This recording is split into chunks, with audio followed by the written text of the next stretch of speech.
ದುರ್ಗಮ್ಮ ದೇವಿ ಜಾತ್ರೆ ಮಹೋತ್ಸವ. ದಾವಣಗೆರೆ ದುರ್ಗಮ್ಮ ದೇವಸ್ಥಾನ ಕಟ್ಟಿದ್ದು ಯಾರು, ಯಾಕೆ ಕಟ್ಟಿದ್ರು, ಯಾವಾಗ ಕಟ್ಟಿದ್ರು, ಆ ದೇವಿ ದಾವಣಗೆರೆನಲ್ಲೇ ಯಾಕೆ ನೆಲೆಸಿದ್ದಾಳೆ ಅಂತ ಒಂದು ಸಣ್ಣದಾಗಿ ವಿಷಯ ತಿಳ್ಕೊಳ್ಳೋಣ. ಆ ತಾಯಿ ದೇವಸ್ಥಾನ ಕಟ್ಟಿದ್ದು ಒಬ್ಬ ಬಳೆಗಾರ. ಆ ಬಳೆಗಾರ ಇಲ್ಲಿಂದ ಸುಮಾರು 30 ಕಿಲೋಮೀಟ್ರ್ ಇರೋ ದುಗತ್ತಿ ದೇವಸ್ಥಾನಕ್ಕೆ ಹೋಗಿರ್ತಾರೆ. ಅವತ್ತಿನ ದಿನ ಜಾತ್ರೆ ಇರುತ್ತೆ ಊರಲ್ಲಿ.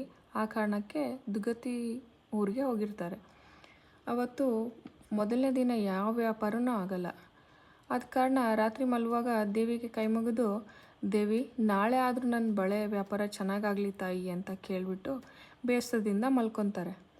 ಆಗ ರಾತ್ರಿ ಬಳೆಗಾರನ ಕನಸಲ್ಲಿ ದೇವಿ ಬಂದು ಬಳೆಗಾರನಿಗೆ ಹೇಳ್ತಾಳೆ, ನೀನು ನನಗೆ ಬೆಳಗ್ಗೆ ವ್ಯಾಪಾರ ಮಾಡುವ ಮುಂಚೆ 5 ಜೊತೆ ಬಳೆಗಳನ್ನ ನನ್ನ ಮುಂದೆ ಇಟ್ಟು ನಿನ್ನ ವ್ಯಾಪಾರನ ಮುಂದುವರಿಸು ಅಂತ ಹೇಳ್ತಾಳೆ. ಅದನ್ನು ಬೆಳಗ್ಗೆ ಎದ್ದು ಬಳೆಗಾರ ತಾಯಿ ಕನಸಲ್ಲಿ ಬಂದು ಹೇಳಿದ್ದನ್ನ ಪಾಲಿಸ್ತಾನೆ. ಆ ದಿನ ತುಂಬ ಚೆನ್ನಾಗಿ ವ್ಯಾಪಾರ ಆಗುತ್ತೆ ಬಳೆದು.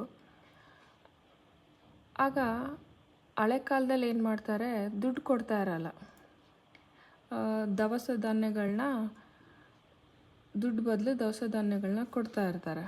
ಆಗ ಬಳೆಗಾರನಿಗೆ ಕೊಟ್ಟಿರೋ ದವಸ ಧಾನ್ಯಗಳನ್ನ ಬಳೆಗಾರ ಒಂದು ಎತ್ತಿನ ಬಂಡಿನಲ್ಲಿ ದಾವಣಗೆರೆಯಿಂದ ತಿರುಗಿ ಬರುವಾಗ ಆ ಬಂಡಿಯಲ್ಲಿ ಒಂದು ತೂಕದ ಕಲ್ಲ ಬಂಡಿಯಲ್ಲಿ ಇಡ್ತಾನೆ. ಯಾಕೆ ಅಂದರೆ ಬಂಡಿ ಆಚೆ ಈಚೆ ಹೋಗಬಾರ್ದು ಎಂದು. ಆಗ ಬರುವಾಗ ಬಂಡಿ ಒಂದು ದೊಡ್ಡ ಕಲ್ಲು ಕೆಳಗಡೆ ಬಿದ್ದು ದವಸ ಧಾನ್ಯಗಳೆಲ್ಲ ಚೆಲ್ಲೋಗ್ಬಿಡುತ್ತೆ. ರಸ್ತೆ ತುಂಬ ಚೆಲ್ಲಿಬಿಡುತ್ತೆ. ಆಗ ಬಳೆಗಾರ ಬಂಡಿ ಸುತ್ತ ಜನ ತುಂಬಿರೋದನ್ನ ನೋಡ್ತಾನೆ. ನೋಡಿದಾಗ ಅದನ್ನು ತಗೊಳಕ್ಕೆ ಸ್ಟಾರ್ಟ್ ಮಾಡ್ತಾನೆ. ಆಗ ಬಳೆಗಾರ ತುಂಬ ಬೇಜಾರಿನಿಂದ ನೊಂದ್ಕೊಂಡು ಕೂರ್ತಾನೆ.